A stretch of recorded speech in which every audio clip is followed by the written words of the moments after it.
La météo du week-end, avec la caisse d'épargne Wardroom Ardèche. Bien le bonjour à toutes et à tous. J'espère que vous allez bien et que vous n'avez pas encore trop chaud et que vous n'avez pas eu trop chaud par rapport à ces derniers jours. Voici sur votre bulletin météo complet pour votre week-end du samedi 5 et du dimanche 6 juillet. Bon, normalement, ça va s'annoncer plutôt agréable. Mais tout d'abord, vous le savez, on commence toujours un bulletin par vos contributions. Et on commence tout de suite avec Zoom 42, avec une photo rafraîchissante à la cascade du désert, à Saint-Alban-les-Eaux, idéal vraiment pour la fraîcheur. Là, clairement, je pense que beaucoup devaient être présents dans cette petite cascade, dans ce petit coin bien paisible de la cascade, parce que quand on voit les derniers jours qu'on a eu, waouh. Clairement, il faisait pas bon, être ailleurs que dans la flotte. En plus, là, au milieu de la forêt, tranquille. Ça, c'est véritablement le bonheur. Merci infiniment, Zoom 42, pour cette très belle photo.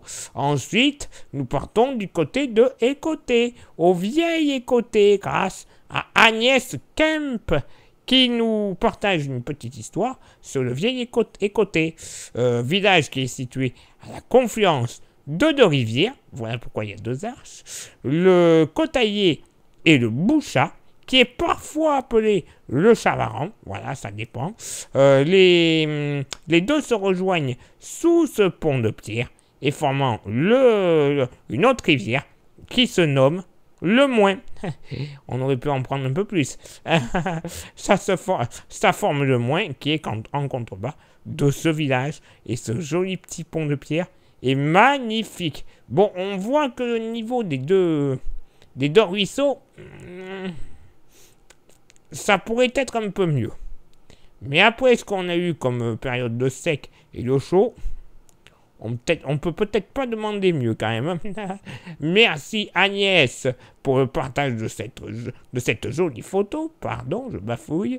Et on va partir du côté du château de Marandière grâce à Ghislaine Néel. Le château qui se trouve sur la commune d'Estivarel. Et on appelle ça un château, mais c'est plutôt une maison forte médiévale qui a été construite au XVe siècle. Eh ben oui, elle commence à dater, mais sous cette vue à l'ombre des arbres, sous ce magnifique ciel bleu azur, que l'on pourrait dire comme ça. Hein. Ah la vache, mais que c'est beau. Encore une fois, les amis, vous nous avez gâtés et Ghislaine, vous en faites partie. Merci infiniment pour le joli partage de cette magnifique maison forte, ce château, voilà. Pour faire comme ces trois amis, vous le savez, il y a une solution la plus simple, c'est de nous envoyer un petit mail. Mail, photo, vidéo, tout ce que vous souhaitez. Et l'adresse, c'est quoi? Eh ben, elle est toute simple. contact@42tv.fr. Donc, maintenant votre week-end. Ensoleillé, nuageux, orageux, pas beau? Réponse tout de suite. Véritablement une situation d'été pour ce samedi, avec beaucoup de soleil tout au long de la journée, ainsi que la possibilité d'avoir 2 ou 3 petits nuages pour décorer le tout. Le vent sera faible d'ouest à nord-ouest, avec des rafales jusqu'à 20 km/h.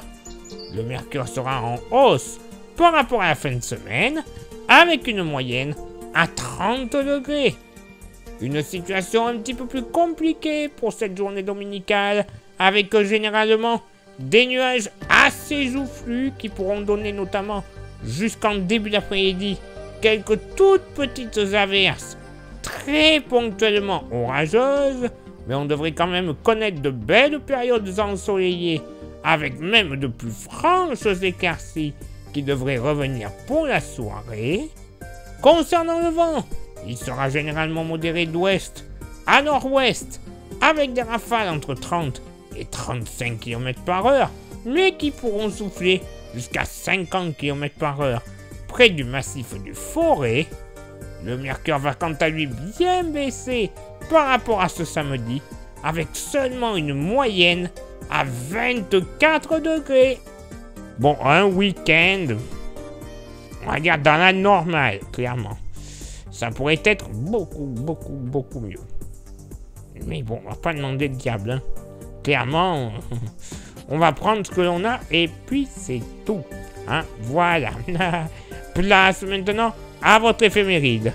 Ce samedi 5 juillet, 186e jour de l'année, nous ferons une bise à tous les Antoine.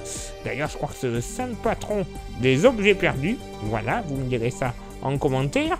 Le lever du soleil se fera du côté de Saint-Just-en-Chevalet à 6h01 et se couchera à 21h38. Nous passons maintenant à l'éphéméride du dimanche 6 juillet, 187e jour de l'année. C'est là que je voulais en venir.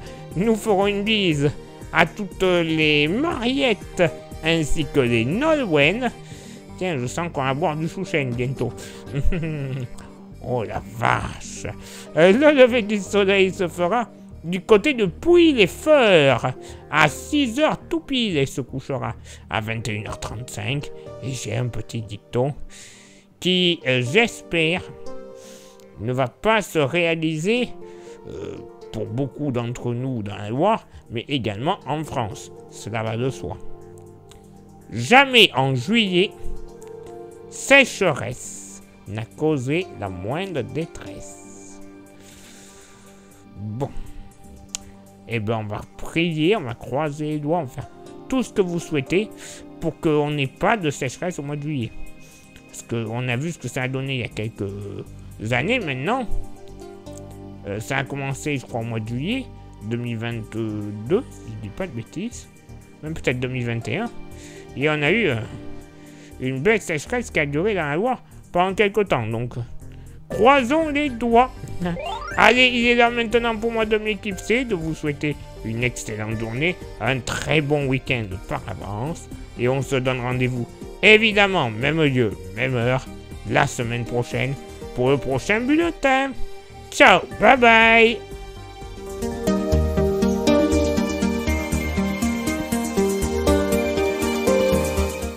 La météo du week-end vous était présentée par la Caisse d'épargne Loire Drôme Ardèche.